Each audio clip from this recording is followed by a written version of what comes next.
Okay, so this is part 6, and it's the second video on murder and voluntary manslaughter. So we started out by talking about malice aforethought.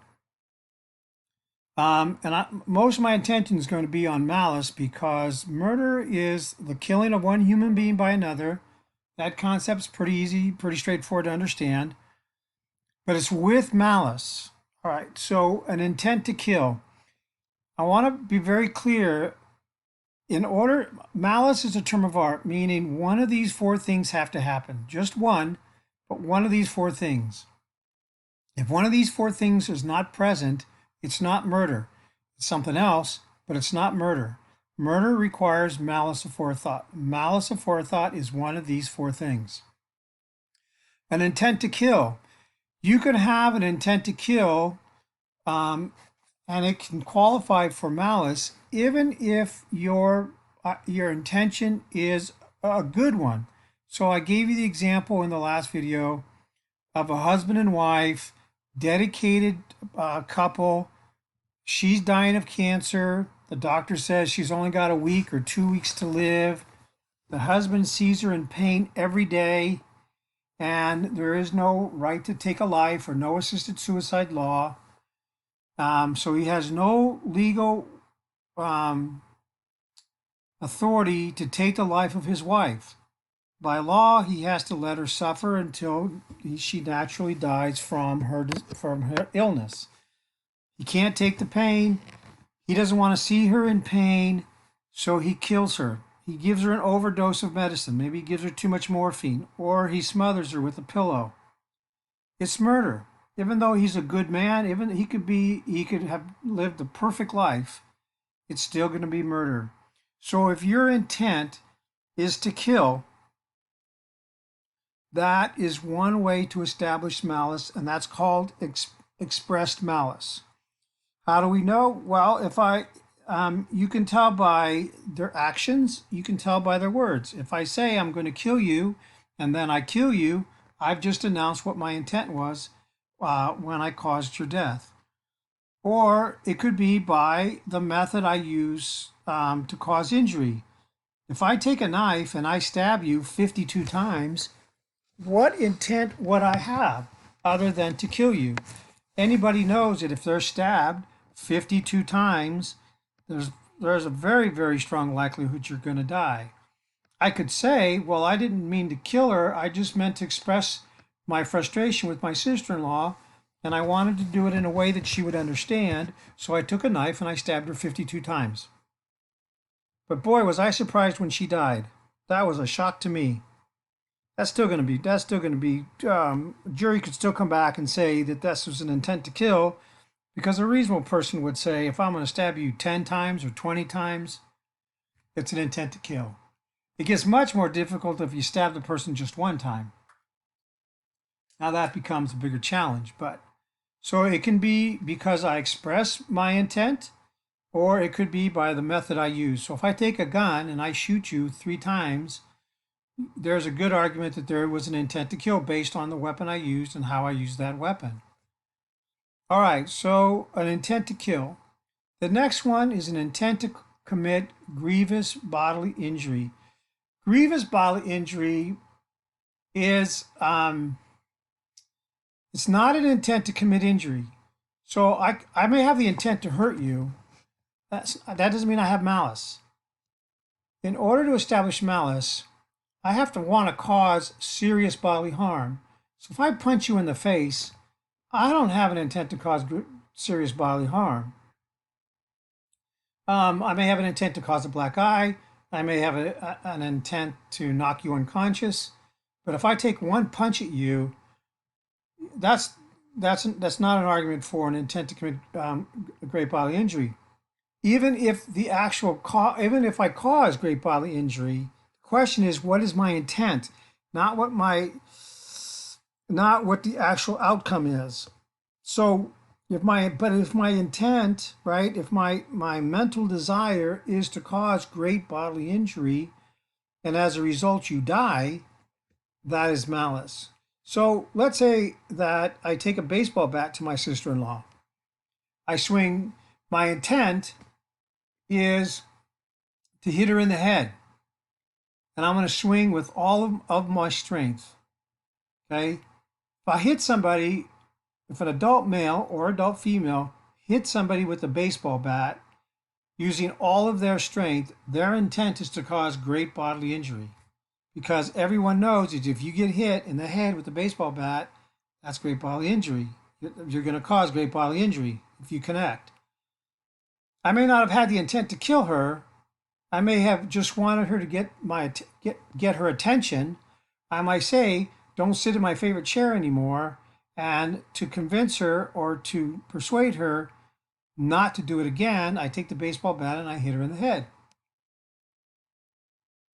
If I do that and she dies, even though my intent was not to kill, but my intent was to cause great bodily injury, and as a result she dies, that is malice aforethought. The law says, society says, you will be charged with murder.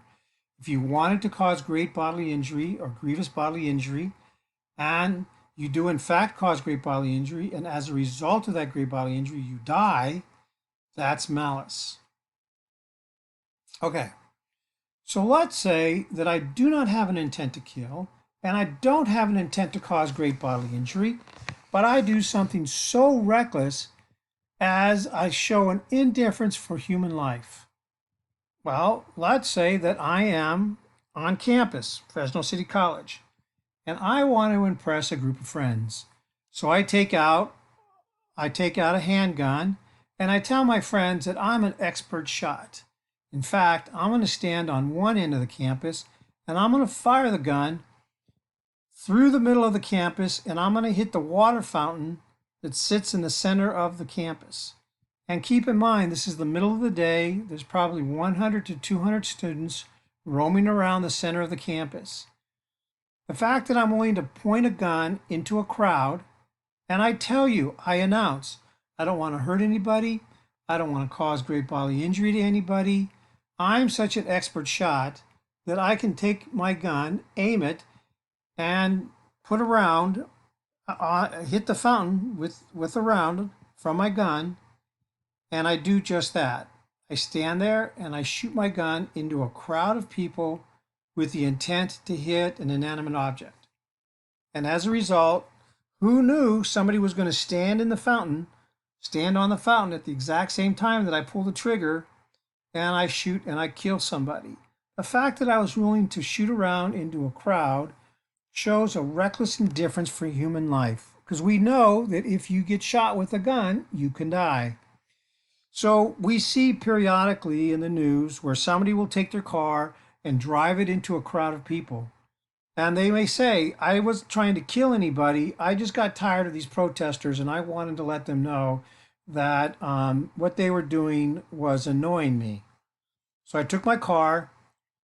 I drove into the crowd going 60 miles an hour, and I didn't think anybody was going to die. And I wasn't trying to hurt anybody. I was just trying to give everyone a message that I was unhappy with what they were doing. Well, driving a car into a crowd of people at 60 miles an hour shows a reckless indifference for human life. So the question you have to ask is, was the behavior or the action in and of itself, does it show a reckless indifference for human life? But you got to be careful with that. The fact that I punch you in the face because we're in a bar fight and you fall and hit your head and die, I'm not showing a reckless indifference for human life. A battery is not the same as showing a reckless indifference for human life. Now, you and I get into a bar fight, I take a bottle, I break it, and I have a jagged edge of glass, and I swing at your neck. And I make contact and I slice a major artery or vein and you bleed out. That's a reckless indifference for human life, because you know if you use something as sharp as a piece of glass or a knife and you strike somebody, it shows a reckless indifference for human life. All right, so we have an intent to kill, we have an intent to commit grievous bodily injury or great bodily injury, and then we show a reckless indifference for human life by our behavior. These are all unlawful acts, And the last one is an intent to commit an enumerated felony. Number 4 is different than the rest. Number 4, what we are saying as a society is you're engaging in a felony, and it's the type of felony that always runs the risk of death or serious bodily injury. And therefore, if someone dies while you're engaged in one of these types of crimes, we're going to automatically hold you accountable for the death of that individual. We don't care that you did not have the intent to kill.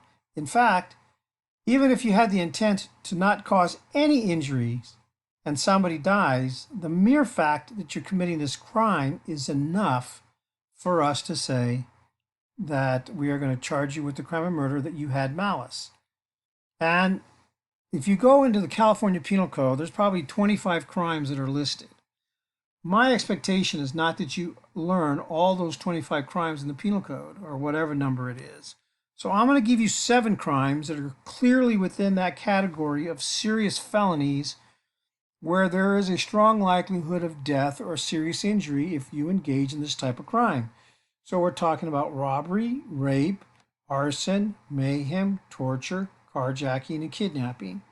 So you are going to be responsible on the exam to know that one of these types of crimes will qualify under the felony murder rule. That is your responsibility. So let me go back to malice aforethought. So you have 4 ways that we can show that somebody has malice. Remember, malice is the mental state. If you have a certain mental state, you can qualify for the crime of murder. And that's called malice aforethought. The first one is if I have an intent to kill, I engage in an unlawful act, and I intend to kill you, right? If it's an unlawful killing and it happened because I had an intent to kill you, then it said I had malice aforethought. If I engage in an act that's going to cause grievous bodily injury, great bodily injury, something that I'm doing that if I am successful with this act that I intend to do, you're going to have serious injuries, broken bones. You're going to permanently damage a part of a human body. You can cause, if you cause someone to require stitches, those are the types of crimes where I intend to cause serious bodily injury. Then it says I have an intent to commit grievous bodily injury. And even though I didn't want to kill you, the fact that I caused these serious injuries and you died, I have malice. I'm going to be charged with murder. The next one is a reckless indifference for human life. I don't want to kill you. I don't want to cause great bodily injury, but I'm engaged in behavior that's likely to cause either death or serious bodily injury. I take a gun, I shoot it into a crowd. I drive a car into a crowd. I burn a building. If I burn a building and I know that people are in the building, that's a reckless indifference for human life. If I have, so it's a type of behavior that is likely to cause death or serious bodily injury. So it's the type of crime where if somebody's telling you this is what they're going to do, your natural response is don't do that. Someone's going to get seriously hurt or someone's going to die. Right? So you can see by their behavior that the natural response is, well, I would never do that because somebody could die. If I start a fire, right? Or if I hold somebody underwater for a long period of time and they drown, then that shows a reckless indifference for human life. Or if I blow up a boat with people in it, I don't want to kill them. I just want to watch the boat explode and people die. I'm going to be charged with malice and I'm going to be charged with murder.